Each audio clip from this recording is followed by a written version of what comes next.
Hey guys, welcome back, it's Meg. Today we're going to be running a 27 Fortified Necrotic wake on my monk. You can find my stat weights on the top left, my legendary in the top right, and my trinket and talent choices in the bottom right.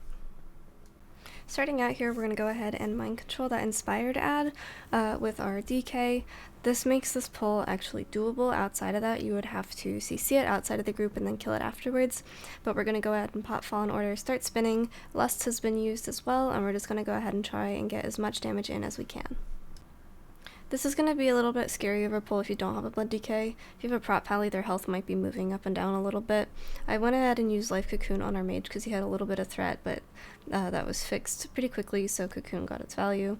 But that wouldn't normally save him if he had threat for more than like a couple of hits.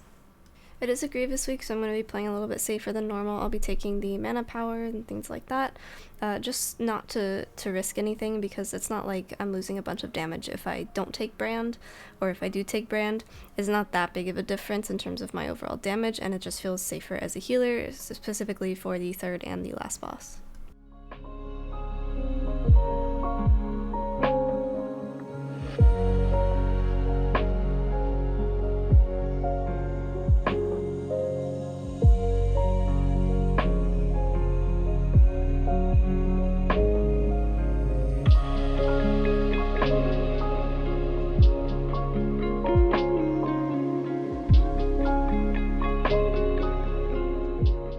While we pull Varuth, we have a little bit of a hiccup that was actually pretty dangerous. Bacon's Pet jumps in as we're pulling Varuth, and he proxy pulls a pack of ads that we really didn't want. During Varuth, it's pretty dangerous to have those throw cleavers and those throw fletches going out. They kind of yoink a couple people right in the beginning. So we go ahead and pop Fort Brew. I die through it from threat. I go ahead and run back. I think we lost Joe as well. So because I lost Fallen Order, I'm just going to go ahead and pop Crane, and we're just going to try and damage control as much as we can.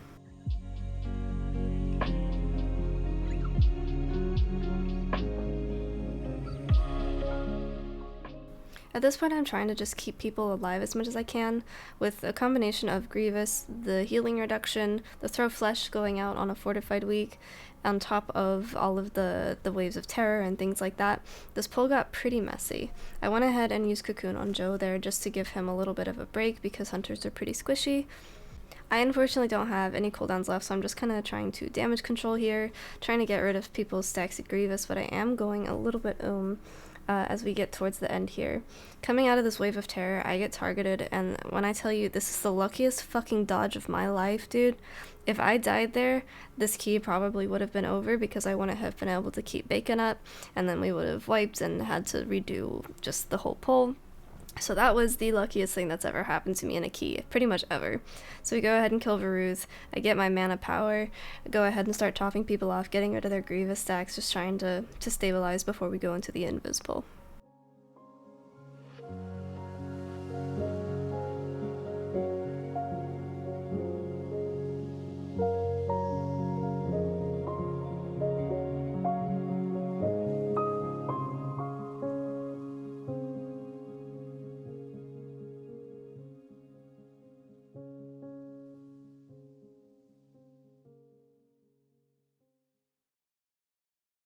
This was Bacon's Pet. We're just going to go ahead and kill it solo. We wanted to make sure that we were stable before we released it because it's Fort Week, and them jumping behind the tank, they actually do a good amount of damage.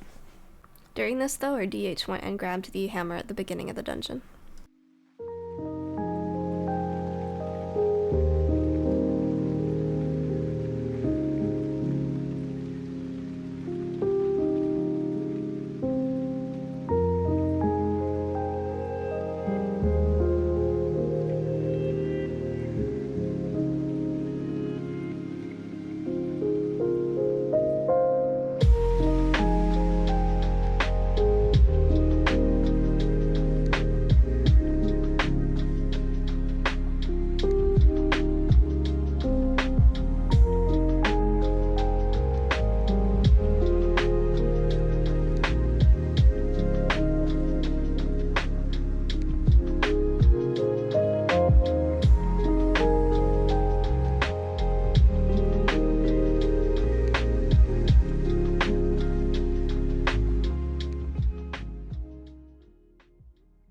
go ahead and trigger our Kyrian Goliath here, collect our orbs, and then we're going to go upstairs and stand on top of the stage for our little ad pull into the boss.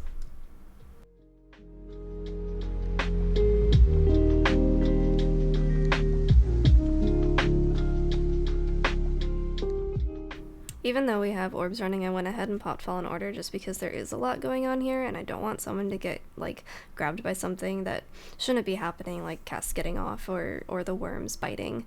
I just felt a little bit safer popping it. There's also a lot of targets to hit, so the cooldown on it is going to be pretty good.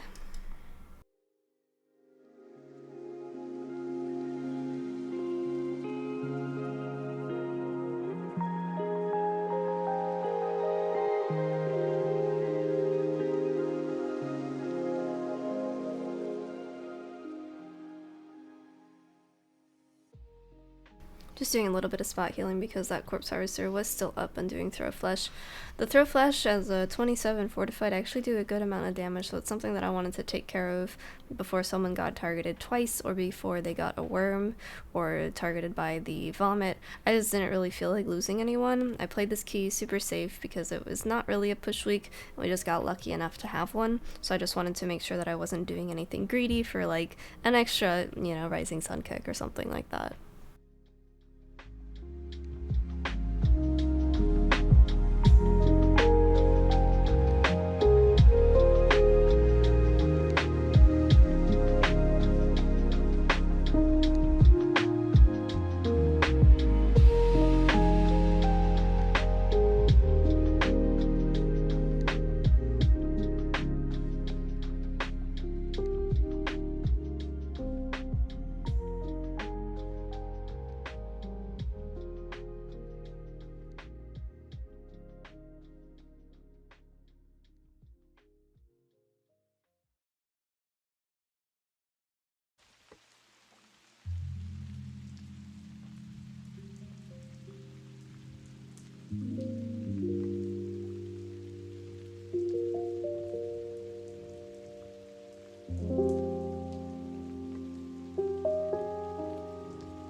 As these are dying off, we're going to go ahead and trigger our Kyrian Goliath and grab our Kyrian Orb.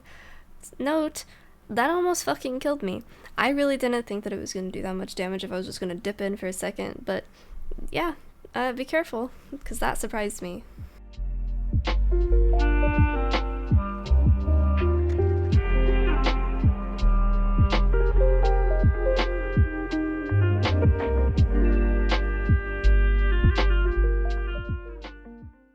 Once again, we have Kyrian orbs rolling, so we're just going to go ahead and pop Fallen anyway, just because there are some things that I don't trust the orbs to do.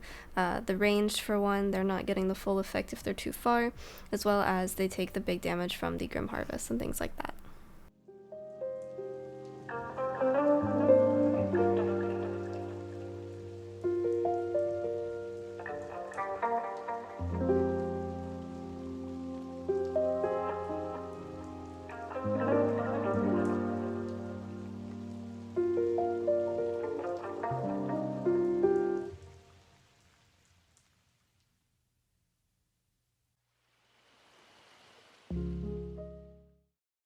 Something I forgot to mention on poll, we did CC the Inspiring ad because so many kicks in this will just kill you.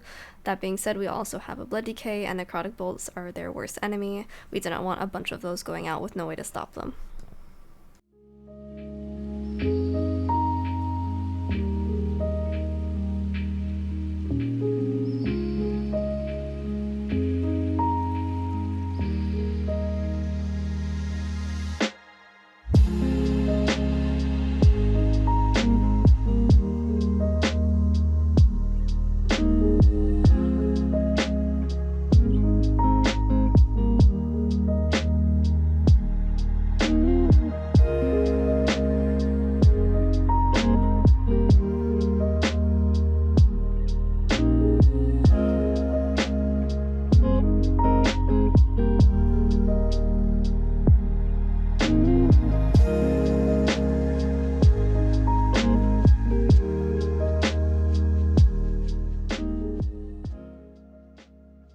Bacon went ahead and CC'd the mage back there so we didn't have to kick it and then deal with it casting in melee because that would just be a mess. The Necromancer is inspired. Blood Decay and Necrotic Wake and Theater of Pain on Inspiring Wakes actually makes the dungeons so much easier because they can just take control of the Inspiring and make the pulls infinitely safer.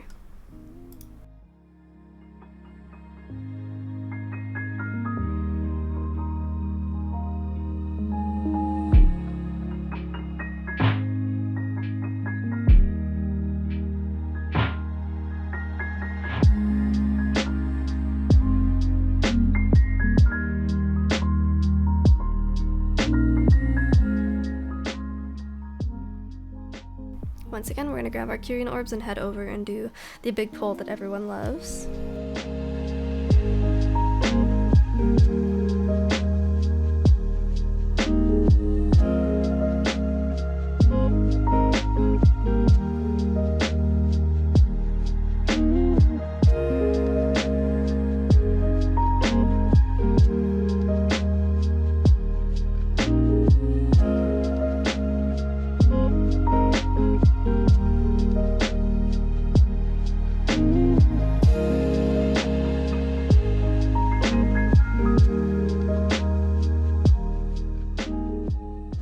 Got about 15 seconds here left on our orbs, so I'm going to go ahead and grab my hammer and head on back to Sog because we do want to be doing this.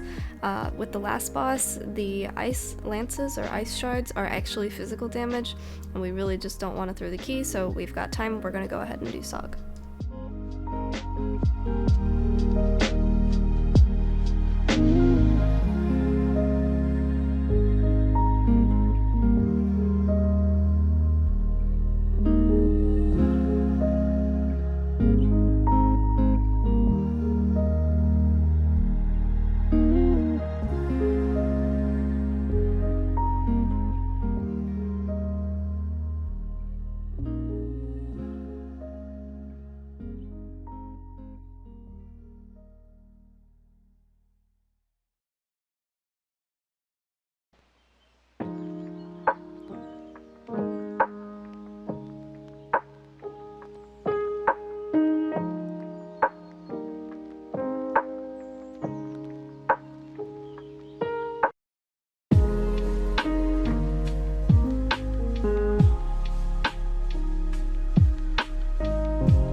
On this pull, our mage was lagging a little bit. He kind of was having latency issues all night, so he's gonna seed on this first Scorching Blast.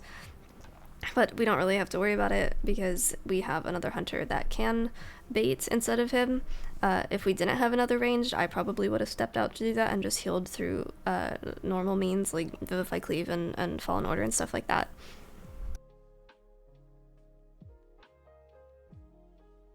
But you don't really need to hold cooldowns on Arcalath, especially on Grievous weeks. It's a pretty spicy ad, so I went ahead and popped Crane here as well, because by the time that I'll need it for the second boss for Amarth, it will be up. Or I will have Fallen Order, or I'll have something. I won't be completely defenseless if I use Crane on Arcalath here.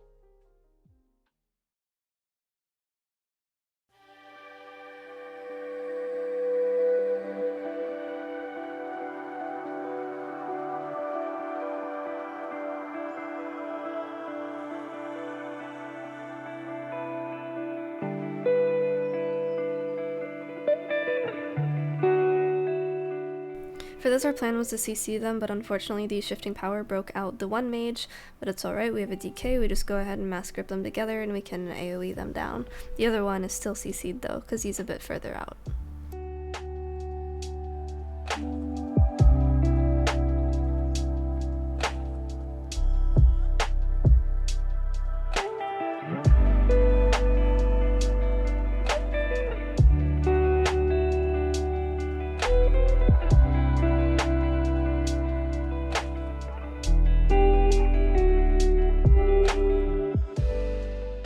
Once that damage starts to ramp up, I go ahead and pop Fallen.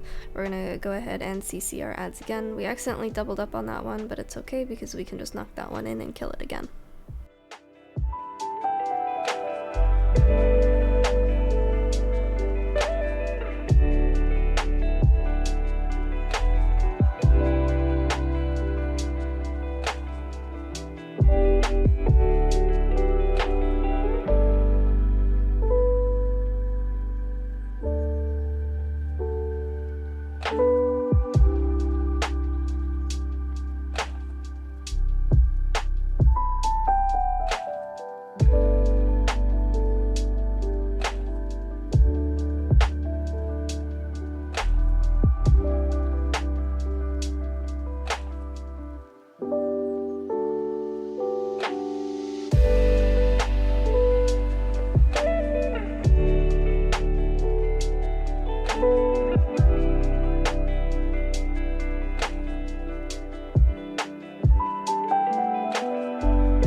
This next pull is going to be our tank orb pull. That orb does not heal, so we're going to go ahead and use Fallen Order as we're going into it, just to make sure no one's getting gunned down by their spare parts, by Drain Fluid, or by Throw Flash.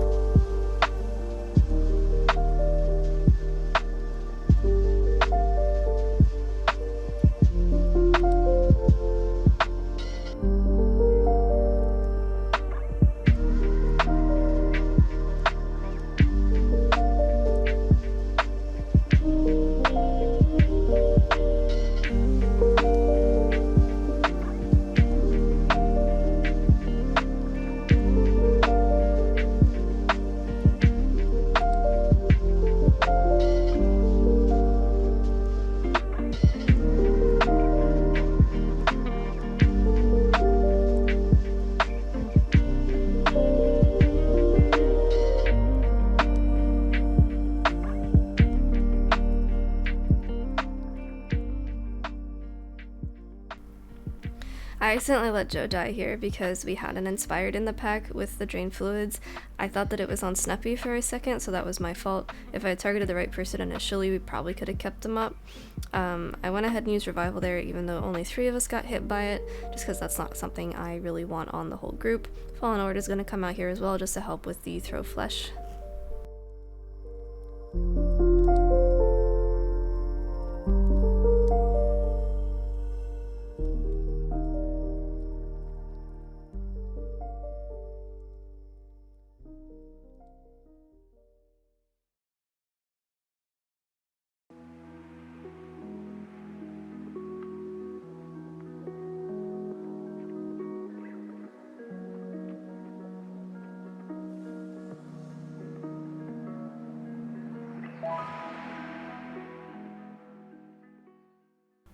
I went ahead and topped people off here of their Grievous stacks and just used one of the drinking raid mana pots before we go into this next pull, just because I didn't want to slow us down because we were a little short on time after our Varuth incident, and I wanted to make sure that we were able to just kind of keep pumping. We also have Veins running, so I want to make sure that we had time for that. So I just went ahead and drank, and we popped Crane here.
Even though it's usually only single target here, I like to make sure that I'm taking care of the person that has the Oros debuff on them, as well as we're watching out for the Loyal Creation, the Smash, as well as the Throw Cleaver and the Throw Flesh, because all of these things combined, any 2 of these is going to kill someone, even Oros' Frontal will, so I just wanted to make sure that we were a little bit safe there.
For Oros, normally I take Satchel to hunt, but I took the Feeding Trough here just so we could spend less time drinking before the boss. We also have this Gauntlet room, and I want to make sure that we're not rotting out to Grievous, especially on the one that has the poison aura around him that does more rot damage.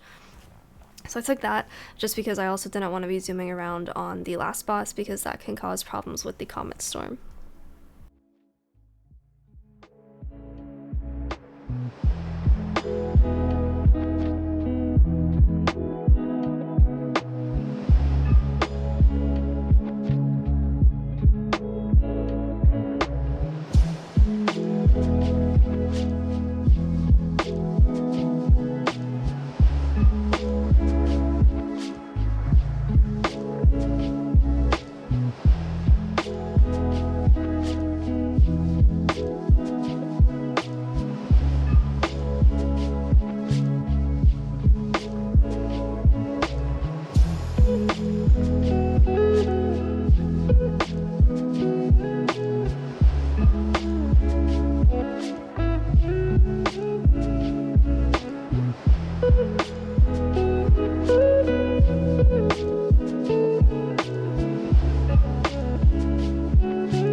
I did pop Crane here, and I really wish that I wouldn't have, because I definitely prefer it for the second ad that comes out, because there's a lot more damage going out there.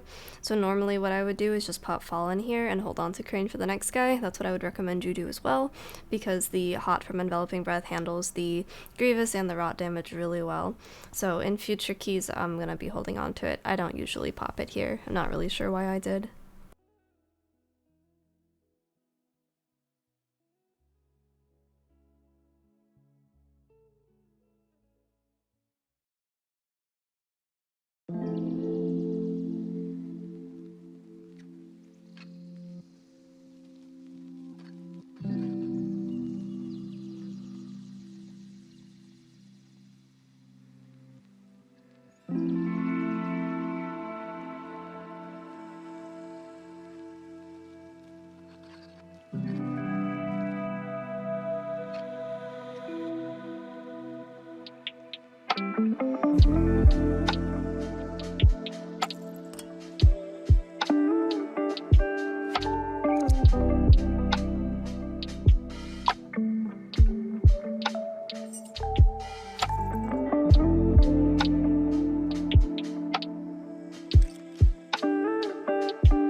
So going into this guy, I actually don't have any cooldowns, which kind of sucks.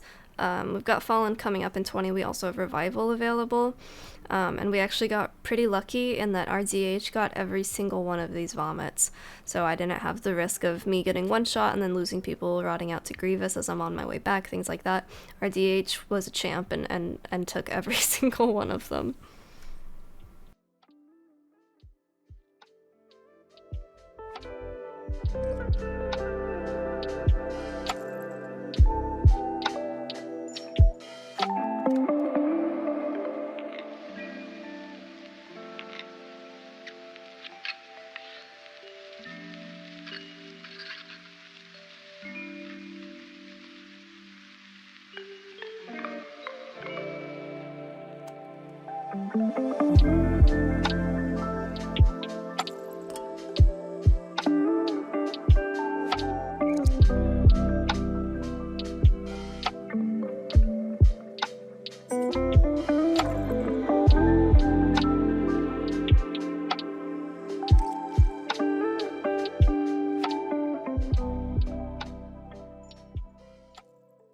Going into boss here, I hold on to my hammer, but I think that we commit 2 spears to this, I want to say, because this boss is really bad for blood decay, because when both of those creations come out in the second phase of pulling him down from the stage, things get pretty crazy with the mutilates going out and the tenderizes as well.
Finally, we were at the last boss.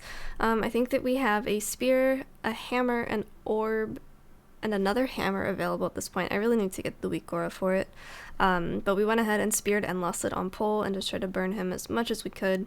I'm going to be using Fallen Order and Crane to handle the Aegis. We also have Revival, which will most likely go first in the case of not having any hammers for the Aegis, or not having the DPS with us, just because Fallen Order is still on cooldown and Crane is on cooldown as well. Just a reminder for this boss, if you have Chi-Ji running and he targets you with Frozen Binds, you don't have to leave melee, because Chi-Ji is an anti-root, anti-snare, everything like that. It'll just negate the mechanic for the duration of Crane.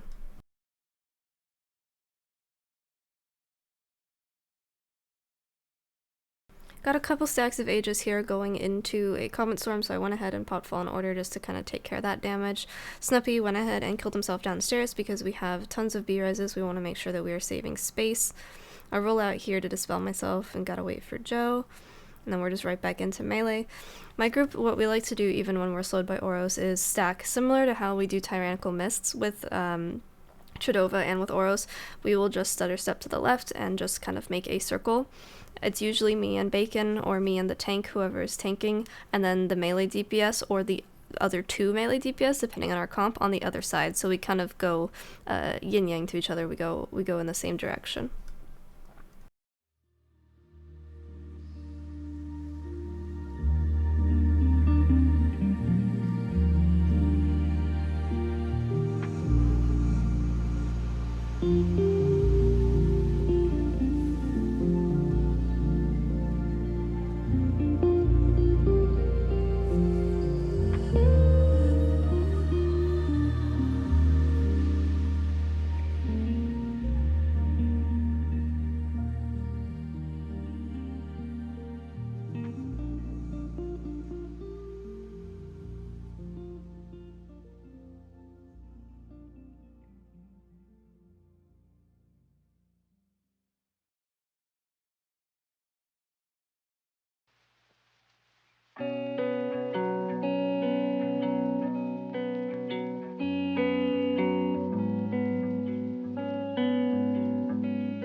That brings us to the end of our 27 wake. Thank you guys so much for watching. I'll put the guide and the FAQ down below, as long as all of my socials. If you have any questions, hit me up on Twitch, Twitter, or Discord, and I will see you guys in the next video.